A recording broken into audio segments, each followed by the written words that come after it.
So how I dealt with the remaining epinucleus. As you can see here,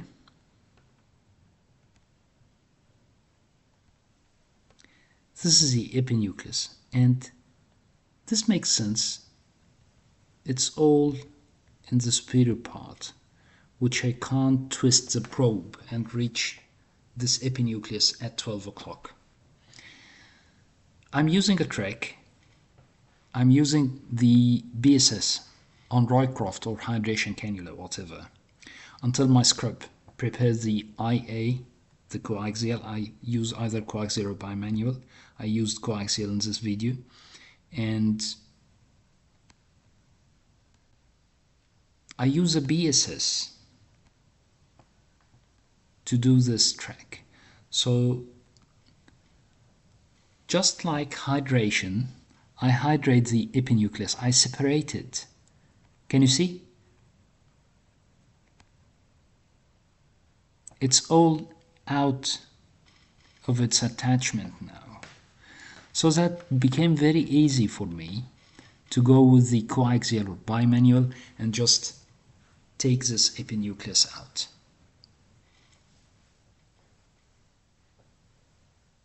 It's a bulky coaxial, in fact. And by the way, don't leave your drape hanging over your field, please. So taking this epinucleus out, and now there is very scanty cortex left. So hydrating the lens bag or the capsular bag might get rid of all the cortex, and you can use your coaxial or bimanual for some polishing. I like polishing because as a VR surgeon, I need a very good view of the retinal periphery. So I don't like capsular phimosis. I don't like fibrosis in the anterior capsule and the remnants of the rexes. I prefer to polish the anterior capsule very well. This has drawbacks because some authors or some surgeons believe that it's affecting the stability and the adhesions of the IOL. So at some stage, I struggled to remove a very faint cortex at 12 o'clock. You can barely see it. Sorry.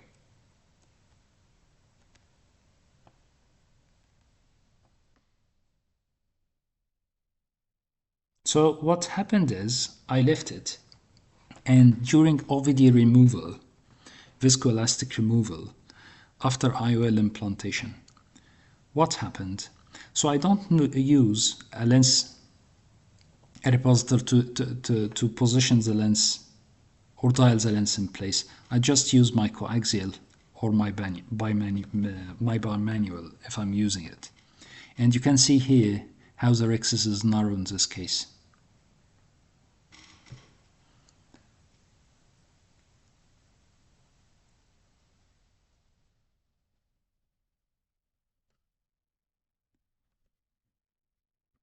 By the way, bear in mind, if you are using a coaxial, these coaxials has the openings up there. And you can see the corneal tunnel is just there. This is the internal lip. So if the irrigating ports of the coaxial get blocked by the corneal tunnel, you'll have a collapsing AC. You'll have a big problem, especially if you haven't implanted the lens yet. So please take care. Okay?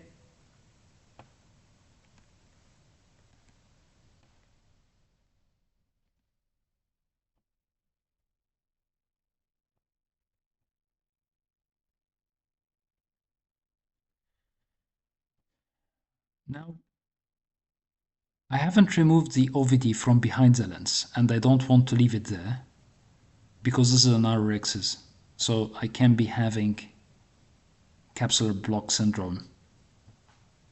So I'm going behind the lens, taking all the OVD from behind. At this stage, I forgot the capsule at 12 o'clock, the cortical remnant at 12 o'clock, or I couldn't see it. But at certain stage, I could see its shadow, so I decided to go back again. Go to 12 o'clock, and I'm doing my best for this irrigating opening not to be blocked by the tunnel. This is very important.